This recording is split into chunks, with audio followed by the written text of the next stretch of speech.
important. À présent, on se tourne vers notre invité, Bouakar Bari. Il est le président du collectif des enseignants homologués de l'université Gamal Abdel Nasser de Conakry. Monsieur Bari, bonsoir. Oui, bonsoir, monsieur. Voilà, vous n'êtes pas Bouakar Sanso Bari.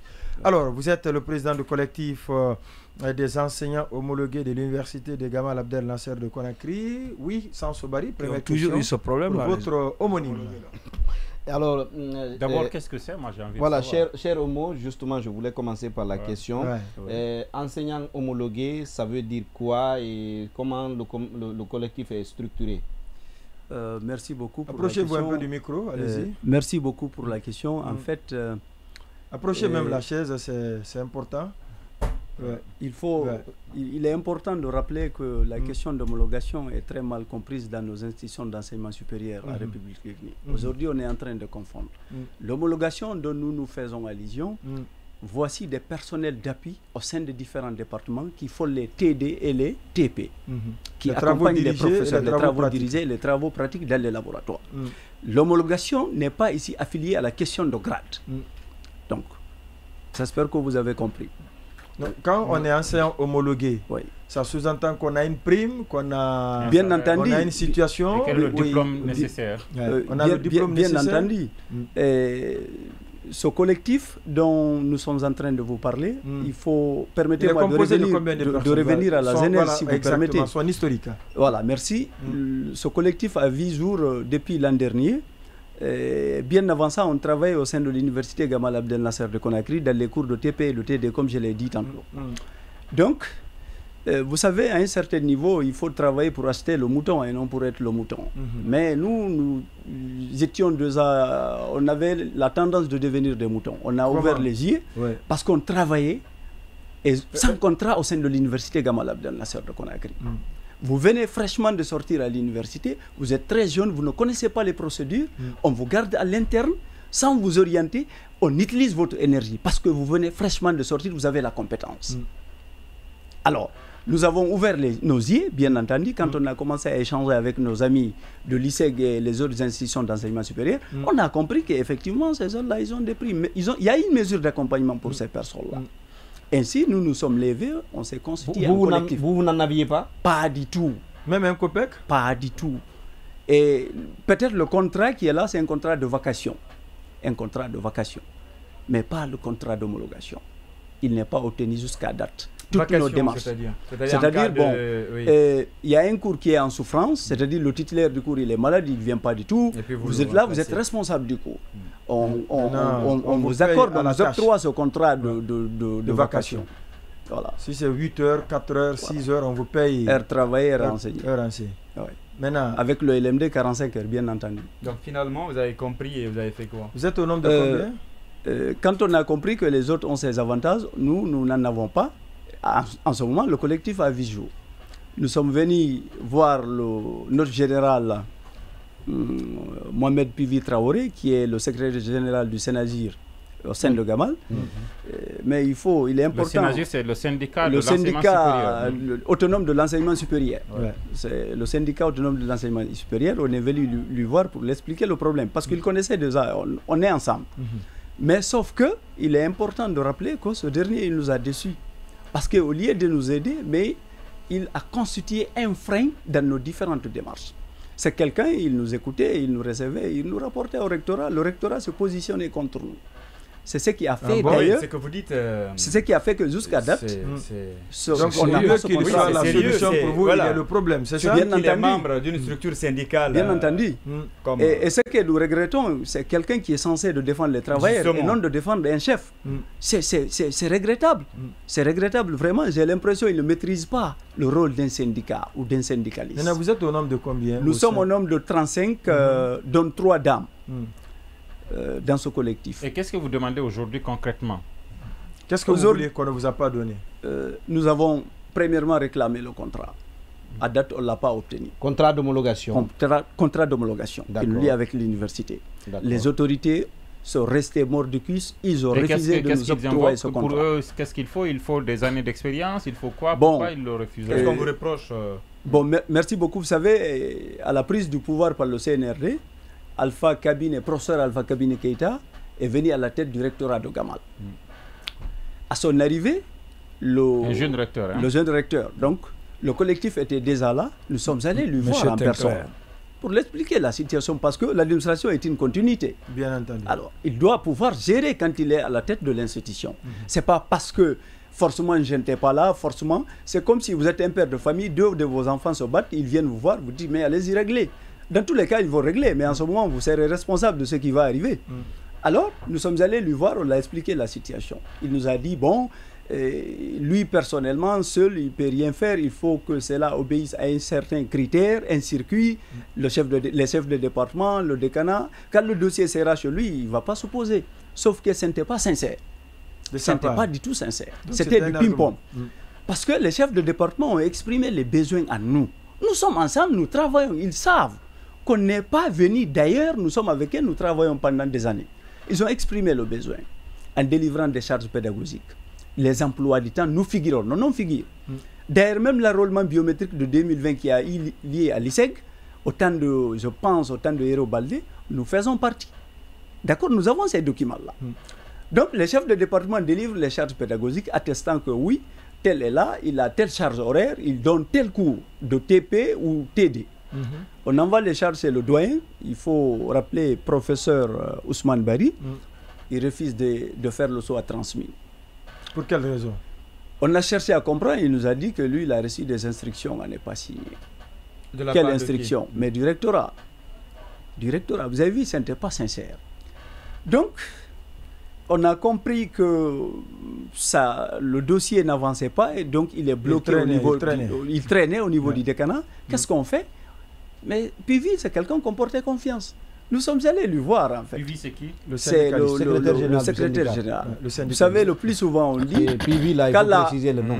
Bien entendu. Oui, Mohamed Pivi Traoré. Voilà, c'est important. Ce n'est pas celui qui est en cavale. Non, c'est bon. Merci beaucoup. Bon. Et en fait, nous sommes allés vers lui aussi pour l'expliquer. Mais malheureusement, il nous a rassuré, bon, il va s'impliquer davantage pour une meilleure suite de ce dossier. Sauf que ce n'était pas sincère de sa part. Bon, entre-temps, le Sénazir déclenche une grève au sein de l'enseignement supérieur.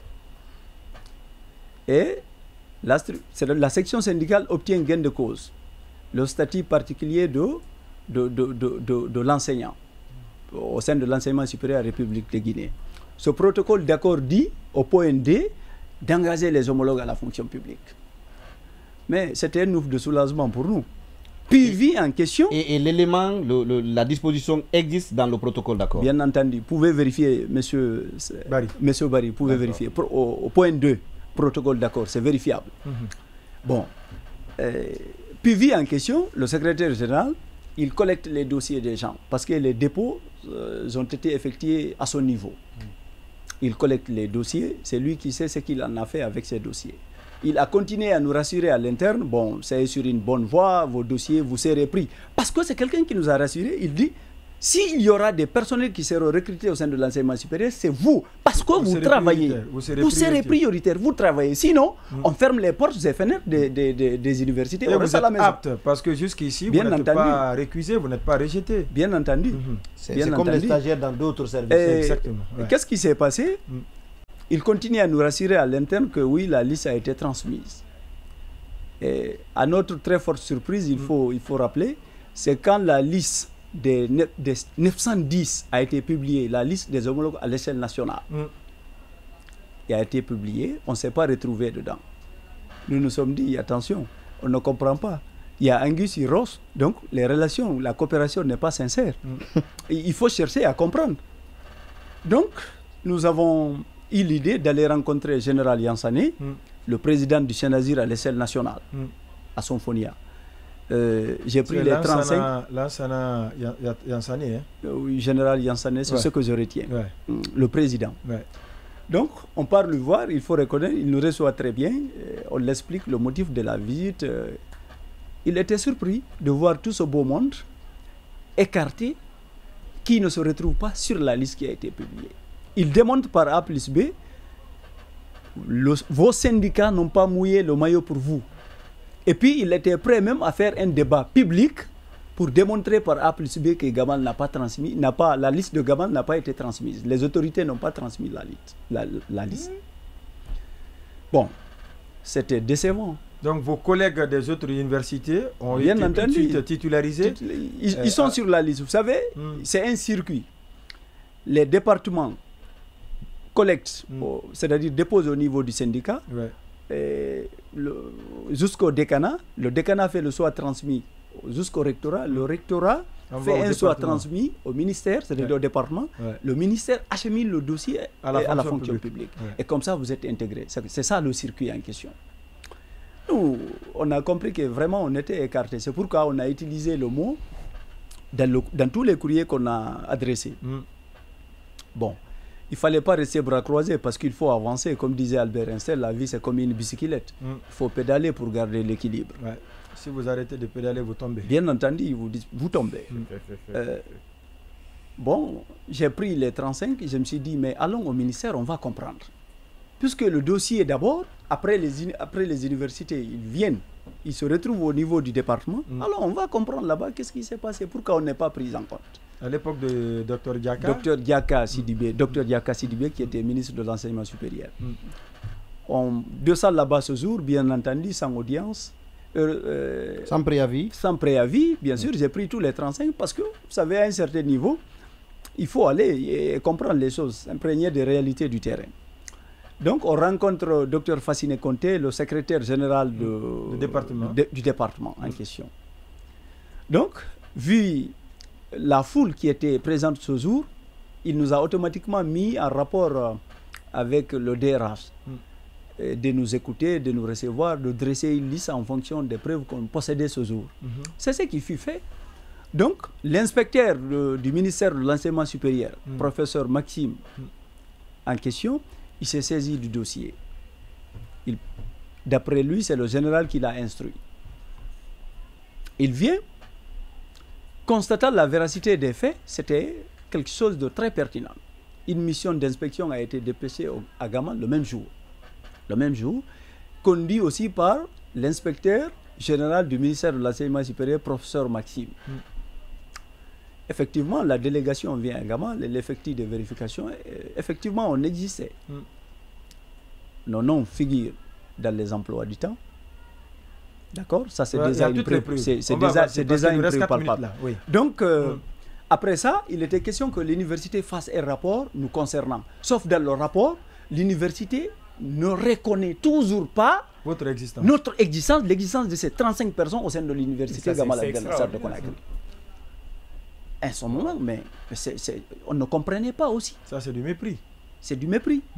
Donc, c'est comme ça que... C'est à l'issue de ça, vous avez fait maintenant votre mémo. À l'issue de ça, nous avons décidé de faire des courriers, d'adresser des courriers et accompagner ça par des mémorandums.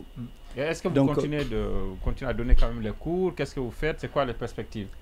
Merci beaucoup. Il faut rappeler qu'au premier module, on donnait les cours en fonction des emplois du temps. Mais depuis que les autorités se sont rendues compte, nous avons constitué un collectif pour réclamer notre droit, ils sont en train de dissimuler les preuves au sein de l'université. Ils nous ont enlevés dans les emplois du temps. Nous avons des amis, leurs positions sont vraiment menacées aujourd'hui. Ils ont été remplacés. Mais c'est un choix. Ils peuvent remplacer une personne, deux personnes. Mais ce qui est sûr, l'opinion nationale, le peuple de Guinée a le droit de savoir ce qui s'est passé ou ce qui se passe au sein de Gamal. Donc, moi, je voulais savoir, c'est le nombre qui fait 37 ou bien c'est le collectif? 35. Non, 35, ça c'est juste le collectif ou bien... Ils ne se reconnaissent pas dans le... Voilà, vous êtes au-delà des 37 qui se trouvent dans le collectif. Non, nous sommes 35 tous personnes. Les homologués de Gamal font partie. Ceux qui sont dans notre groupe. Il y en a qui ne font pas partie. Je ne sais pas cette catégorie. Est-ce qu'il existerait? Est-ce qu'il y a d'autres qui sont dans la même situation que vous, mais qui ne se trouvent pas dans votre collectif? Ce qui est sûr à Gamal, oui. Ce collectif-là, c'est au nom de l'université. Parce que... Non. Est-ce que, justement, qui sont dans la même situation, mais qui ne se trouvent pas dans votre collectif? Non. À ma connaissance, non. Vous savez, il faut que je sois un peu prudent. Parce que nous sommes passés de département en département. Et la faculté de médecine, l'Institut Polytechnique, faculté de sciences, biologie, maths, physique, chimie, tout le monde est dedans. Ça, c'est l'université, c'est la voie de l'université. Donc. Boubacar Bari, merci d'être passé dans cette émission. Et bonne chance. Très bonne chance d'ailleurs. Hein. Merci.